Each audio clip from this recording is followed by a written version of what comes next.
जय हिंद साथियों, मैं मंटू आप सबका पुनः अपने YouTube channel Mantu real world में बहुत बहुत स्वागत करता हूं। आज मैं नए टॉपिक के साथ आया हूं। आज का टॉपिक है पोक्सो एक्ट 2012 अमेंडमेंट एक्ट 2019 और 20। इसका फुल फॉर्म देखिए, पोक्सो का the protection of children from sexual offence, यौन अपराधों से बालकों का संरक्षण अधिनियम 2012 संशोधित अधिनियम 2019। ये 2012 में बना था। इसका लागू तिथि है 14 नवंबर 2012। इसमें कुल धारा 46 है और कुल अध्याय 9 है। और संशोधित अधिनियम 2019 जो संशोधन किया गया, ये लागू हुआ है 6 अगस्त 2019, 6/8/2019 को। अब कुछ इंपॉर्टेंट पॉइंट्स है।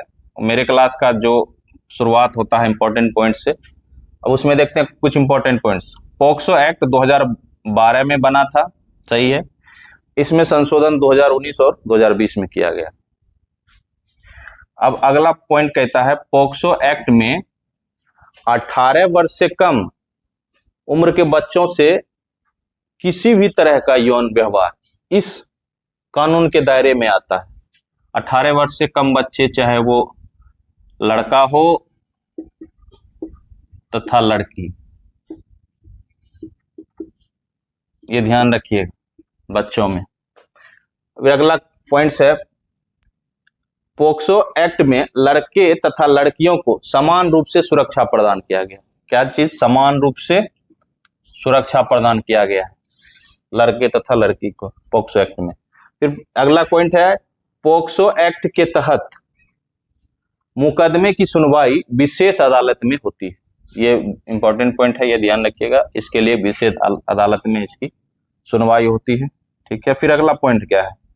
तो अगला पॉइंट, पोक्सो एक्ट 2012 विशेष कानून के रूप में बच्चों को, लड़के तथा लड़की जो है, बलात्कार से सुरक्षा प्रदान करता है। क्या चीज से? बलात्कार से सुरक्षा प्रदान। ये स्पेशल बलात्कार से सुरक्षा प्रदान के लिए है बच्चों को जो 18 वर्ष से कम उम्र के बच्चे हैं, चाहे लड़का हो तथा लड़की हो।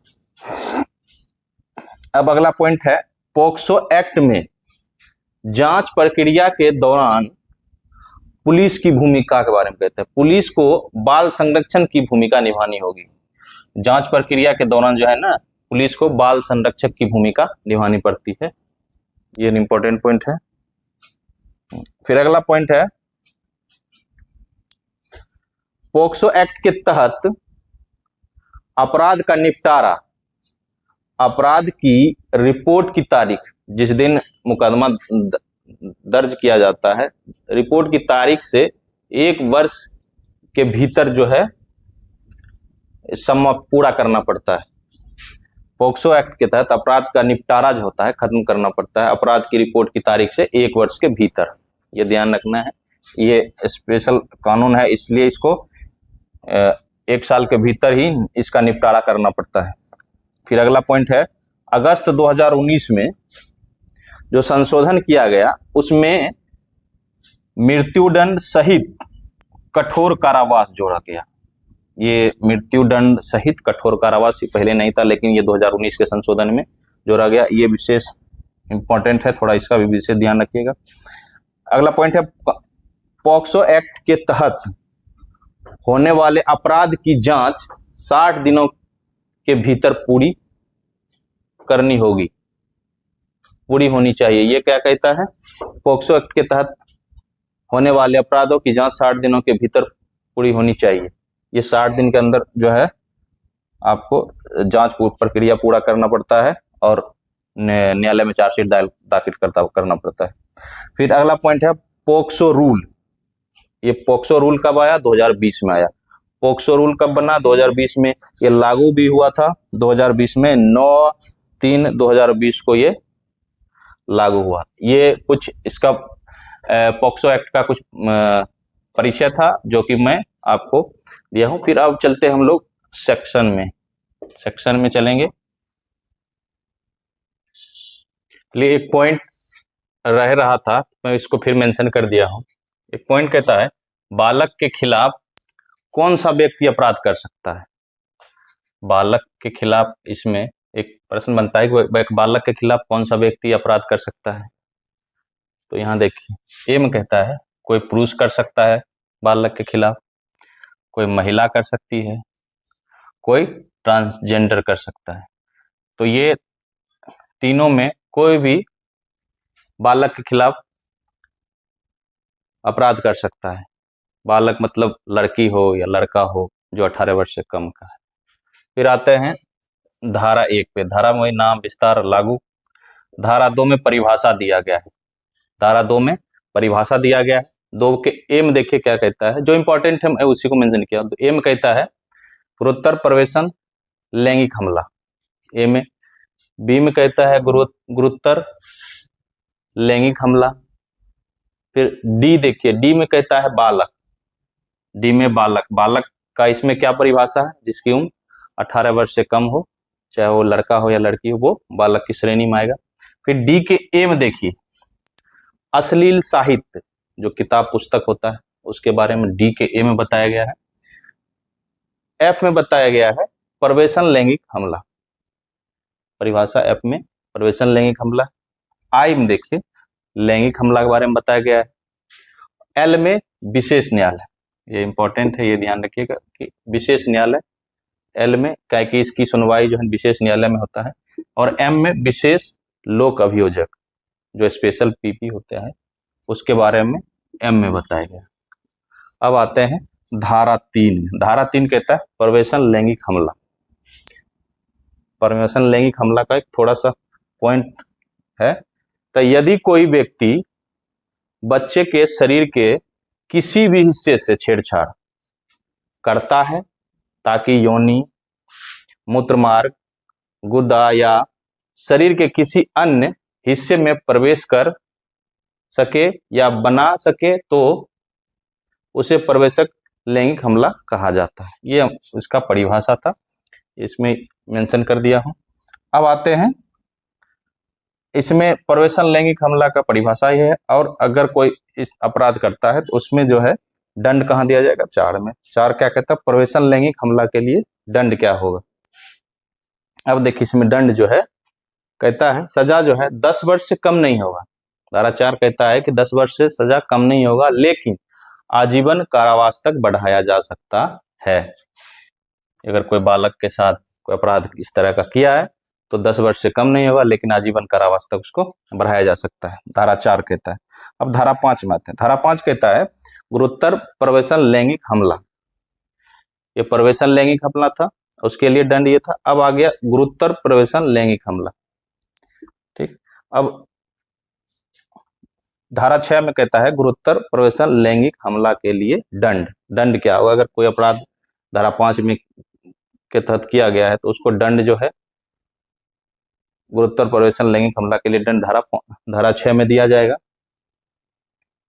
अगर कोई इस तरह का दंड किया है तो इसमें कहता है कि सजा जो है 20 वर्ष से कम नहीं होगा, 20 वर्ष से कम नहीं होगा। ठीक, और इसे आजीवन कारावास तक बढ़ाया जा सकता है। ये भी काफी इंपॉर्टेंट है, धारा 6 भी, इसका भी यानी कि अब हम लोग अब अगली धारा में चलते हैं। अगली धारा 7 है। धारा 7 कहता है लैंगिक हमला। इसका परिभाषा देख लेते हैं, इसका क्या है। तो लैंगिक आशय के साथ बालक की योनि, लिंग, गुर्दा या स्तनों को छूता है या इसे छूने के लिए तैयार करता है, या लैंगिक आशय के साथ ऐसा कोई अन्य कार्य करता है जिसमें प्रवेशन किए बिना शारीरिक संपर्क अंतर्ग्रस्त होता है, वह लैंगिक हमला किया गया माना जाएगा। यह इसका परिभाषा है, ये ध्यान रखिएगा। धारा 8 कहता है कि लैंगिक हमले के लिए दंड क्या होगा। लैंगिक हमला धारा 7 में है और उसके लिए दंड जो है क्या होगा, ये ध्यान देखते हैं। कहता है लैंगिक हमले की सजा जो कि 3 वर्ष से कम नहीं होगी, 3 वर्ष से कम नहीं होगी, किंतु जो 5 वर्ष तक हो सकेगी और जुर्माने से भी दंडित किया जाएगा। ये धारा 8 कहता है। अब इसी धारा 8 का ही नोट है, एक नोट में कहता है कि अक्सर ये धारा किसी व्यक्ति के ऊपर लगती है तब उस व्यक्ति के ऊपर आईपीसी की धारा 354 भी लगा दी जाती है। ये थोड़ा इंपॉर्टेंट है, ये ध्यान रखिएगा। अब आते हैं धारा 9। धारा 9 कहता है गुरुतर या गंभीर लैंगिक हमला। अब उसका दंड देखिए, धारा 10 में है, कहता है गुरुतर या गंभीर लैंगिक हमला के लिए दंड क्या होगा, कहता है इसका सजा जो है 5 साल से कम नहीं होगी, लेकिन 7 साल तक बढ़ाया जा सकता है और जुर्माने का भी प्रावधान है। तो ये कंप्लीट हो गया धारा 10। अब अगली धारा में चलते हैं। अब अगली धारा है धारा 11। धारा 11 कहता है लैंगिक उत्पीड़न। धारा 11 कहता है, अब धारा 12 में है लैंगिक उत्पीड़न के लिए दंड। अब दंड कितना है देखते हैं। कहता है जो कोई भी किसी बच्चे को यौन उत्पीड़न करेगा उसे किसी एक अवधि के लिए कारावास की सजा दी जाएगी, जिसे 3 साल तक बढ़ाया जा सकता है और वह तथ्य के लिए भी उत्तरदायी होगा। कुल मिला के समझिए लैंगिक उत्पीड़न के लिए 3 साल तक की सजा बढ़ाया जा सकता है और वह तथ्य के लिए भी उत्तरदायी होगा। धारा 12 कहता है लैंगिक उत्पीड़न के लिए दंड के बारे में। अब हम लोग आते हैं धारा 13। धारा 13 कहता है अश्लील प्रयोजनों के लिए बालक का उपयोग।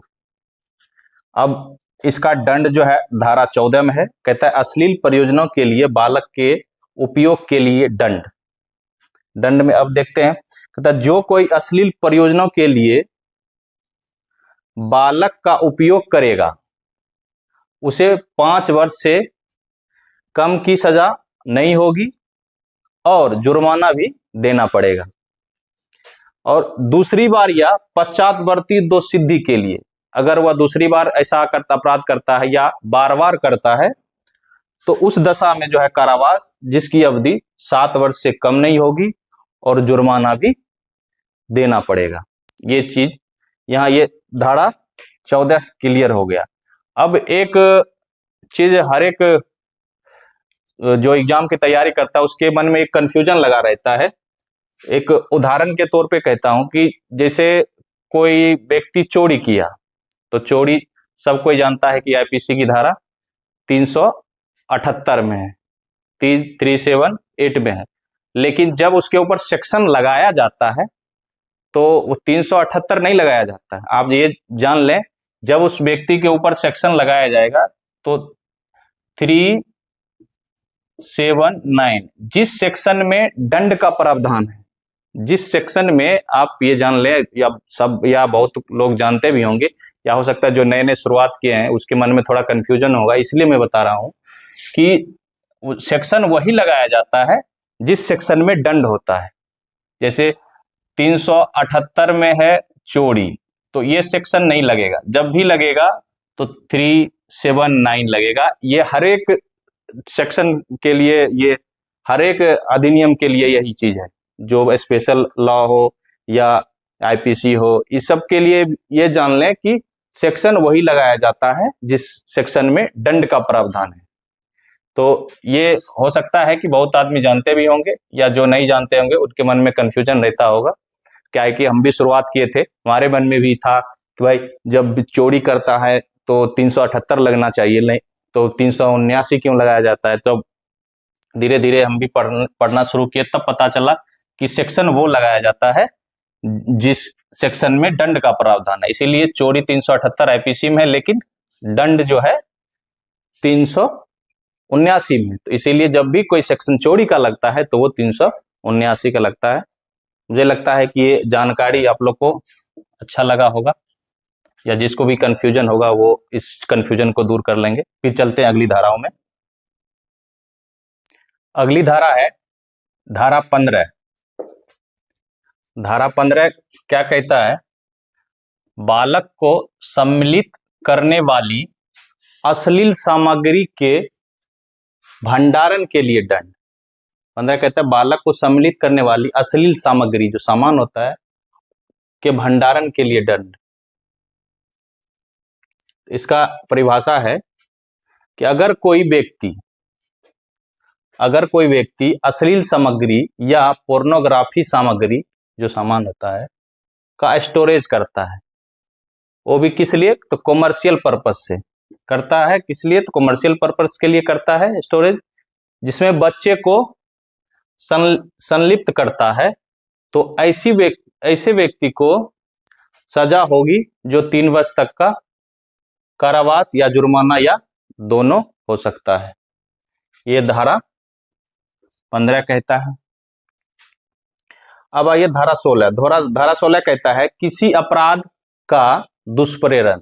किसी अपराध का दुष्प्रेरण का क्या मतलब है, कहता है यानी पोक्सो एक्ट के किसी भी धारा का अगर दुष्प्रेरण किया हो, किसी भी धारा का, पोक्सो एक्ट के किसी भी धारा का दुष्प्रेरण किया हो, इसका यही मतलब है, किसी अपराध का दुष्प्रेरण।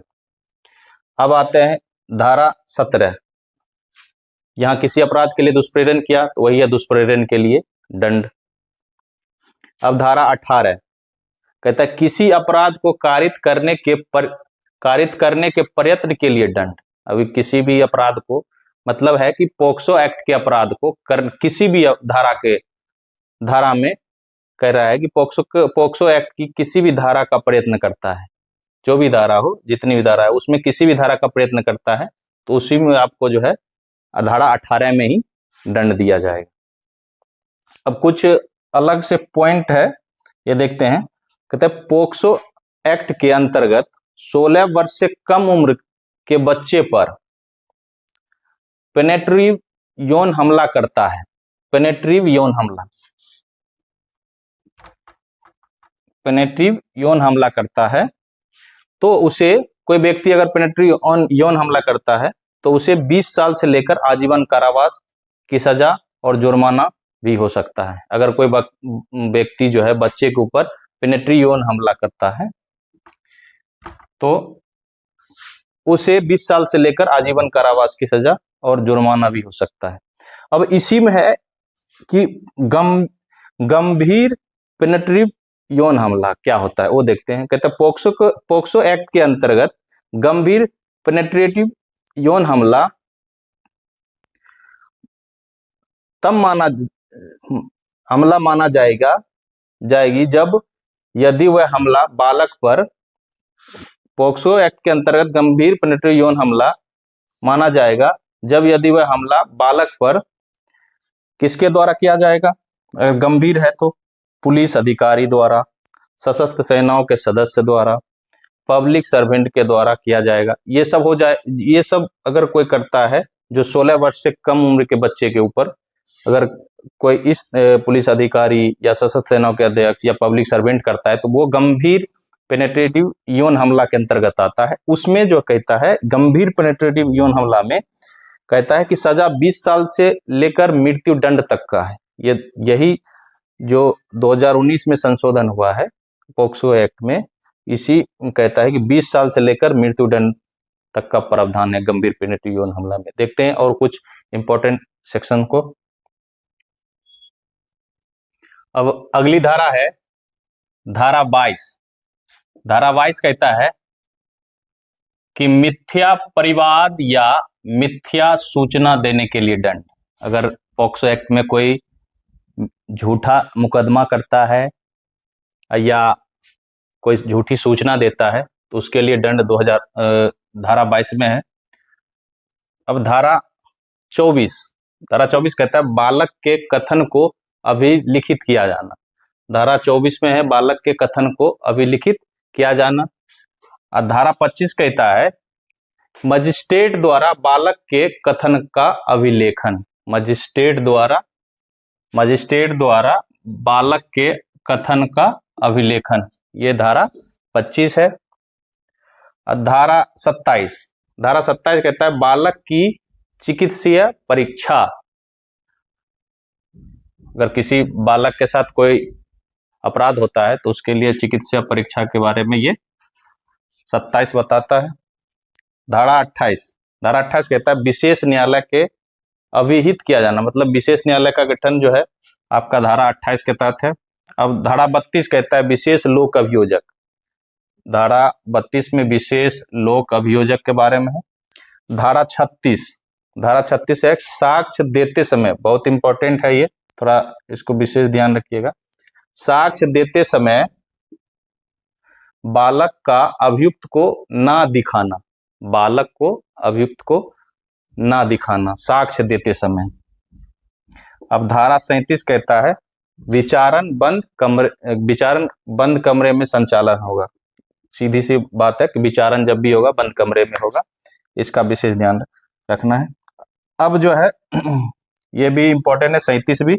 अब पॉक्सो रूल 2020, इसमें कुल नियम जो है 13 है और लागू तिथि इसका है 9 मार्च 2020। इसका ये, इसमें 2 धारा इंपॉर्टेंट लगा, इसमें मेंशन कर दिया। नियम 4 में कहता है बालक की देखभाल और संरक्षण के बारे में प्रक्रिया है, ये नियम 4 में है। नियम 9 कहता है मुआवजा के बारे में नियम 9 कहता है। अब कुछ अलग से कुछ इंपॉर्टेंट पॉइंट्स याद आया तो फिर मेंशन में क्या हूं। एक है पोक्सो एक्ट जो है बच्चों को किस केस से जो है ना सुरक्षा प्रदान करता है, sexual harassment, sexual assault, pornography जैसे गंभीर अपराधों से सुरक्षा प्रदान करता है पोक्सो एक्ट। और एक दूसरा है पॉइंट्स, गंभीर यौन हमला में क्या क्या शामिल है गंभीर यौन हमला में। गंभीर यौन हमला में है कि वेजाइना, पेनिस, एनस या ब्रेस्ट को छूना, बच्चे के सेक्सुअल ऑर्गन्स घायल हो जाना, जल्दी यौन परिपक्वता लाने के लिए बच्चों को हार्मोन्स या रासायनिक पदार्थ देना या दिलवाना, ये सब हो जाता है गंभीर यौन हमला में शामिल है। गंभीर यौन हमला में शामिल है, ये महत्वपूर्ण पॉइंट है ये भी। और एक यहाँ थोड़ा सा जगह मिला तो एक 2 पॉइंट्स और लिखा हूं। पॉइंट कहता है संविधान का अनुच्छेद 15 के 3 में, संविधान के अनुच्छेद 15 के 3 में राज्य को बच्चों के हित की रक्षा के लिए विशेष प्रावधान है। संविधान के अनुच्छेद 15 के 3 में राज्य को बच्चे की हित की रक्षा के लिए विशेष प्रावधान दिया गया है 15 के 3 में, ये संविधान का अनुच्छेद 15 के 3 में। अब अगला है संविधान का अनुच्छेद 39 के डी में, या में राज्य को यह जिम्मेदारी दिया गया है कि वह बच्चों और युवाओं को सभी तरह के शोषण से बचाए।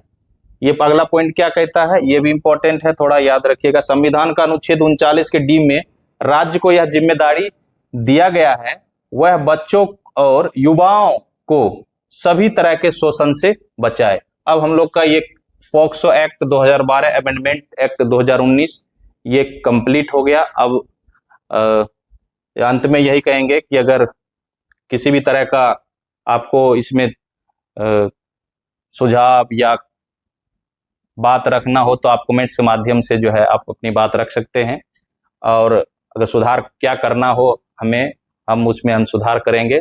और अंत में यही कहेंगे कि आप अगर सब इंस्पेक्टर के 72 के लिए अगर तैयारी करना चाह रहे हैं तो मैथ, रीजनिंग, जीके, जीएस और करंट साथ में अच्छे कंटिन्यू तैयारी करते रहें, लगातार प्रैक्टिस में रहें तो आसानी होगा आपको निकालने में।